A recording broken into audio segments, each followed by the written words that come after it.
श्री हनुमान चालीसा का आरंभ करते हुए गोस्वामी जी कहते हैं, जय हनुमान ज्ञान गुण सागर, जय कपीश त्यों लोक उजागर।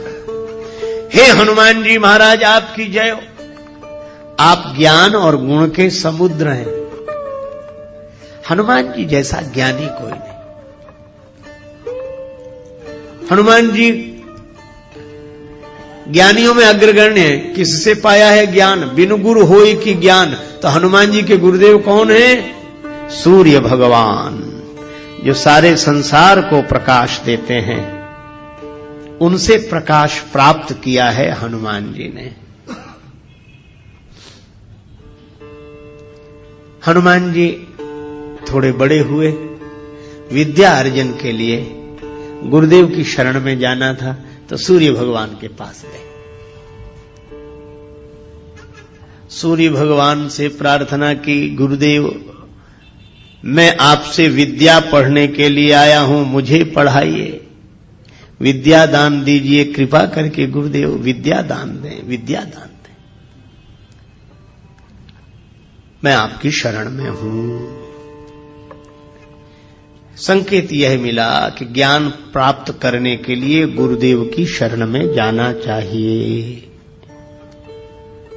गुरु कृपा से ही ज्ञान फलीभूत होता है।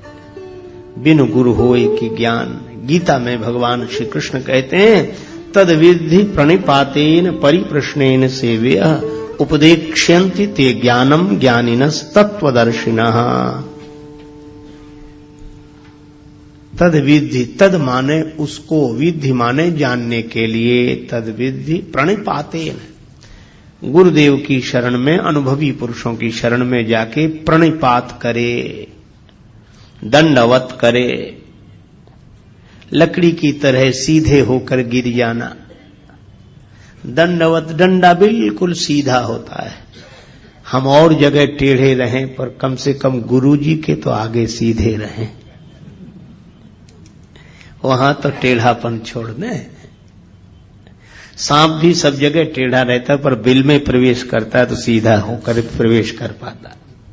इसलिए प्रणिपातेन, फिर परिप्रश्नेन, पहले प्रणाम, क्योंकि श्रद्धावान लभते ज्ञानम, फिर उचित प्रश्नों का प्रयोग करें, गुरुदेव से प्रार्थना करें, अपनी जिज्ञासा रखें। परिप्रश्नेन सेव्या, उसके बाद उपदेक्ष्यन्ति ते ज्ञानम, उनके द्वारा ज्ञान का उपदेश होता है। किनके द्वारा? ज्ञानिनस् तत्वदर्शिनः, तत्वदर्शी पुरुषों के द्वारा ज्ञान मिलता है। गूढ़ौ तत्व न साधु दुरावही, आरत अधिकारी यह पावही। तो हनुमान जी के चरित्र से यह शिक्षा लेनी चाहिए कि ज्ञान पाना हो तो गुरुदेव की शरण में जरूर जाए। किसी ने कहा कि पुस्तक से ही ज्ञान मिल जाए तो गुरुजी बनाने की जरूरत है, गुरुजी के पास जाने की जरूरत है। गुरुजी जो बताएंगे वह तो किताब में भी लिखा हुआ है। देखो, मैं आपसे निवेदन करूं, आप बिल्कुल ठीक कह रहे हैं, पुस्तक में वही लिखा है जो गुरुजी बताएंगे, या यूं कहो कि गुरुओं ने पहले से जो बताया है वही पुस्तक में लिखा है। लेकिन फिर भी पुस्तक कभी उस तक नहीं पहुंचा सकती। पुस्तक केवल पुस्तक है, पुश करती है, धक्का देती उस दिशा में, पुस्तक है, पुस्तक नहीं। अच्छा, जैसे एक उदाहरण की बात आप देखो, किताब में लिखा है आपको मुंबई शहर से कहीं किसी दूसरे शहर में रेलगाड़ी से यात्रा करनी है, और रेलगाड़ियों का वर्णन जिस किताब में है वो रेलवे टाइम टेबल आपके हाथ लग गया है ना। अब उसमें सभी रेलगाड़ियों का वर्णन है, उसमें सभी रेलगाड़ियां हैं और उसमें कोई भी रेलगाड़ी नहीं, हो ही नहीं सकती उसमें रेलगाड़ी है ही नहीं। लेकिन जिसमें रेलगाड़ी है नहीं, पता रेलगाड़ी का उसी से लगता है जिसमें नहीं है। और कोई सोचे कि किताब मिल गई है, अब रेल पकड़ने की क्या जरूरत, सब रेलें हैं इसमें। तो किताब लिए बैठा रहेगा, बताता तो रहेगा, पर वो पहुंच कहीं नहीं पाएगा। पर उस किताब को लेकर जो यात्रा कर चुका हो उससे पूछो, तो वह सही जगह का पता बताएगा। उस स्टेशन से यह गाड़ी मिलेगी, ऐसे टिकट लेना पड़ेगा, ऐसे बैठना पड़ेगा। तो यह किताब में नहीं लिखा है, यह वह बताएगा। पर बैठोगे आप उसी ट्रेन में जो आपने किताब में पढ़ी थी। तो जैसे ग्रंथ के साथ गुरु की आवश्यकता है, अनुभवी पुरुष की आवश्यकता है।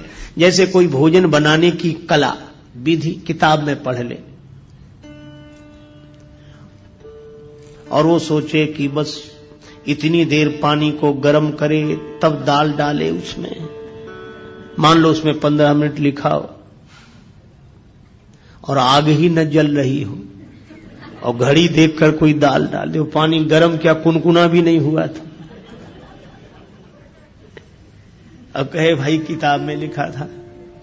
अच्छा, या इतनी आग तेज हो कि वो 15-10 मिनट में ही खौलने लगे पानी, हम 15 मिनट का इंतजार करें क्योंकि किताब में लिखा है। इसीलिए अनुभवी की आवश्यकता है। बिन गुरु होय की ज्ञान, ज्ञान की होय विराग बिन। ग्रंथों का मर्म समझने के लिए भी गुरुजनों की शरण में जाना चाहिए। यह परंपरा है और यह परंपरा अनुभवी पुरुषों की है। ये कोई नासमझ लोगों की बनाई हुई व्यवस्था नहीं है। अच्छा, वैसे भी देखो, मैं ब्रह्म हूं यह पढ़कर जान लेने के बाद भी जब तक गुरुदेव के द्वारा नहीं सुनते कि तत्त्वमसि त्वं ब्रह्म हो, तब तक वह ब्रह्मानुभूति होती नहीं है। इसलिए हमारे गुरुदेव भगवान कहते थे, जब तक आत्म लखे नहीं कोई सुखी न होई, और बिन सदगुरु के लखा न जावे भेष पंथ हो कोई। बिन गुरु होई कि ज्ञान हो नहीं सकता। इसीलिए हनुमान जी के चरित्र से यह शिक्षा लेनी चाहिए कि हनुमान जी तो इतने बड़े ज्ञानी। अच्छा, जहां गुरु जी के पास गए वहां तो वो बचपन में ही पहुंच गए थे, बाल समय रवि भक्ष लियो। लेकिन हनुमान जी जानते हैं कि वह एक छलांग थी और जीवन में जो घटता है वो किसी छलांग से नहीं है, उसकी व्यवस्था है। उसके आधार पर परंपरा का पालन करना चाहिए, परंपरा नहीं तोड़नी चाहिए। हनुमान जी सोचते वो बचपना था, पर व्यवस्था तो यह है। इसीलिए वे सूर्य भगवान की शरण में गए और विधिवत प्रार्थना की कि मैं आपका शिष्य होना चाहता हूं, मुझे मंत्र दो, मुझे ज्ञान दो, मैं आपका शिष्य हूं, बनना चाहता हूं। सूर्य भगवान ने सोचा कि केवल मंत्र देना होता तब तो कोई बात नहीं, पर ये तो पढ़ने के लिए रहेगा। सूर्य भगवान ने सोचा कि इस बालक को पहले भी कभी देखा है, कौन है ये? अरे याद आया, ये वही है जो बचपन में एक बार आया था। सूर्य भगवान ने सोचा ऐसे विद्यार्थी को पास रखना ठीक नहीं है, पढ़ते पढ़ते कब भूख लगावे। तब तो उतनी दूर थे, तो छलांग लगा के आ गया। यहां तो गुरु जी सामने ही रहेंगे। सूर्य भगवान ने सोचा कि देखो, मन में सोचा ऐसे विद्यार्थी को पास रखना ठीक नहीं है।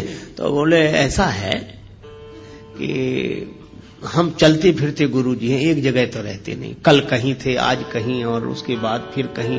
तो पढ़ो तो ऐसे गुरु जी के पास रहकर पढ़ो जो एक जगह रहते हो, तो तुम भी वहीं रहो और उनके आश्रम में रहो, पढ़ो। अब हमारे साथ कैसे, हम तो सुबह कहीं और शाम कहीं और दोपहर कहीं और रात कहीं, कोई ठिकाना तो है नहीं।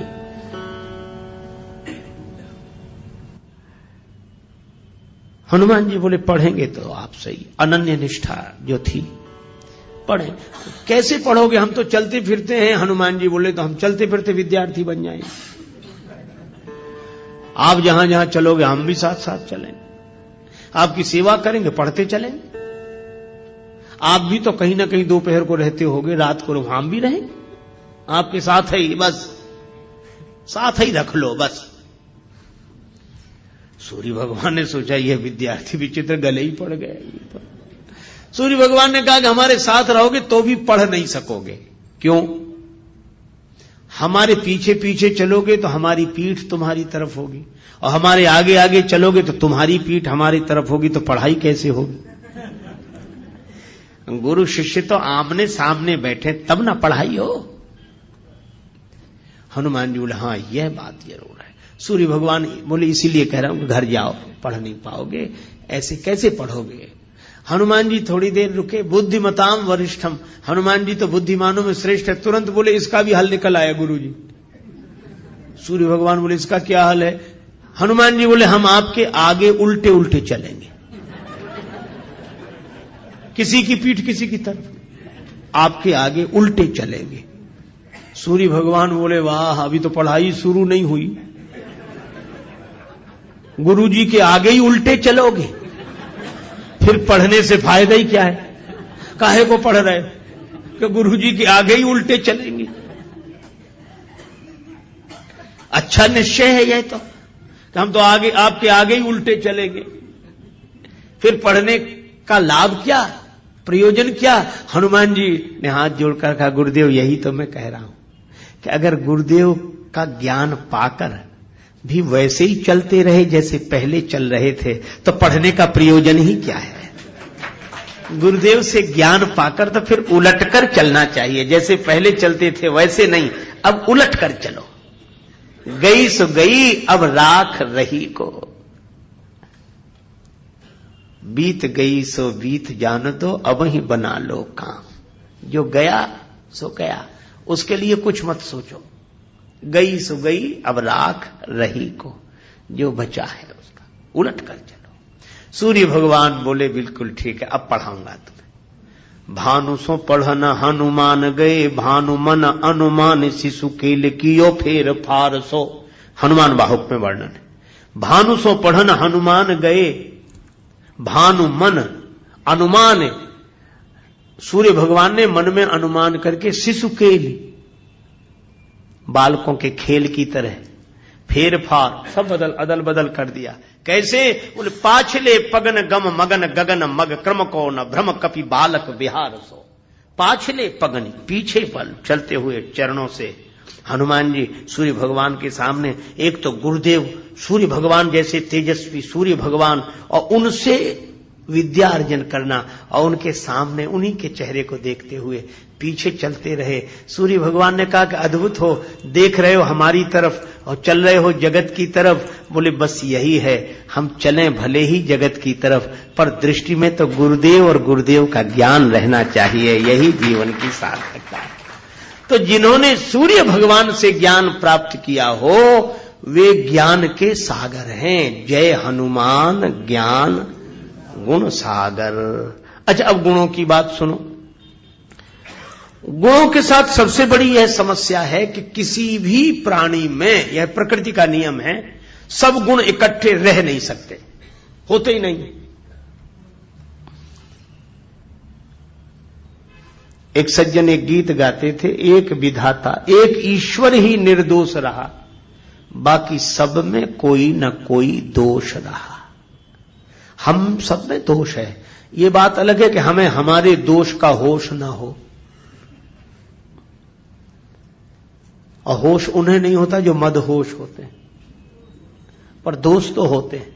क्यों होते हैं? क्योंकि सृष्टि बनाई ऐसी गई, जड़ चेतन गुण दोषमय विश्व कीन्ह करता।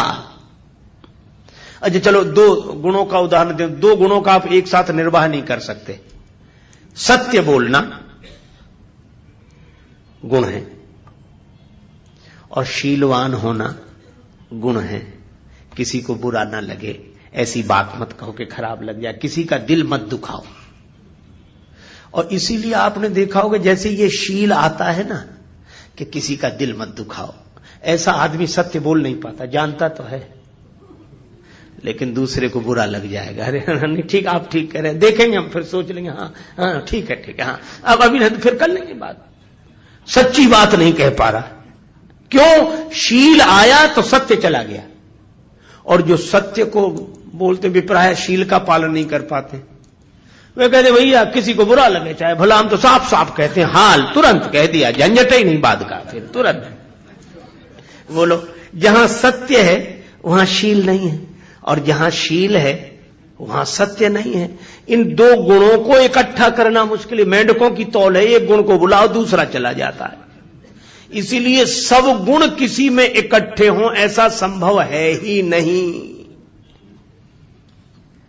गुण दोषमयी सृष्टि है, सब में गुण है, सब में। ये बात अलग है, किसी में गुण ज्यादा है दोष कम है, किसी में दोष ज्यादा है गुण कम है, पर ये होगा ही। पर हनुमान जी में दोष नहीं है, गुण ही गुण है। तो यह प्रकृति के में तो यह अपवाद है, कारण है। हनुमान जी को उनका आशीर्वाद मिला है जो प्रकृति से ऊपर है।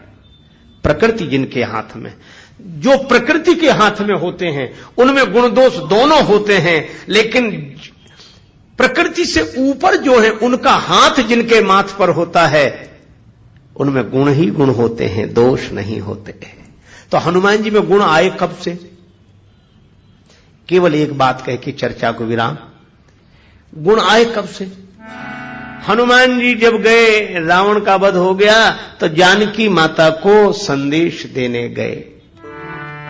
दूरी ही ते प्रणाम कपि कीन्हा, रघुपति दूत जानकी चीन्हा।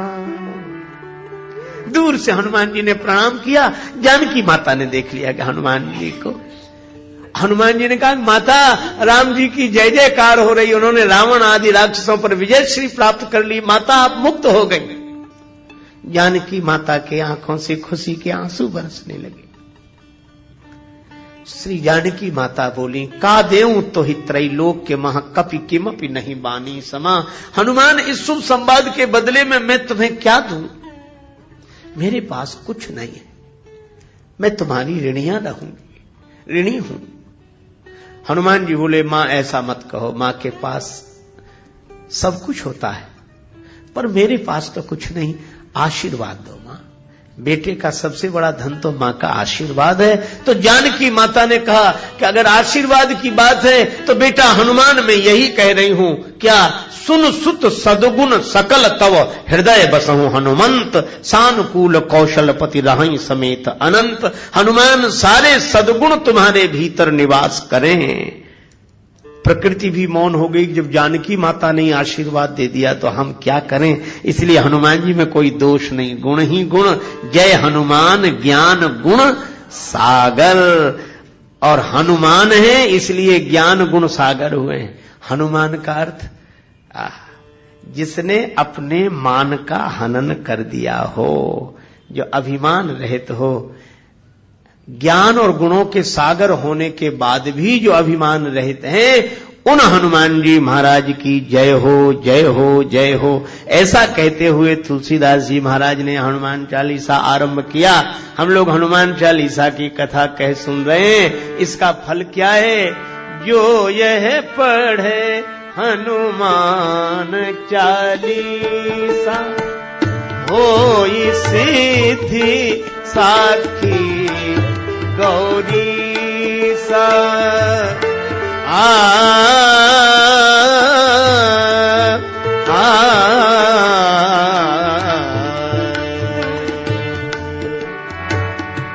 जय सिया राम, जय जय सिया राम, जय सिया राम,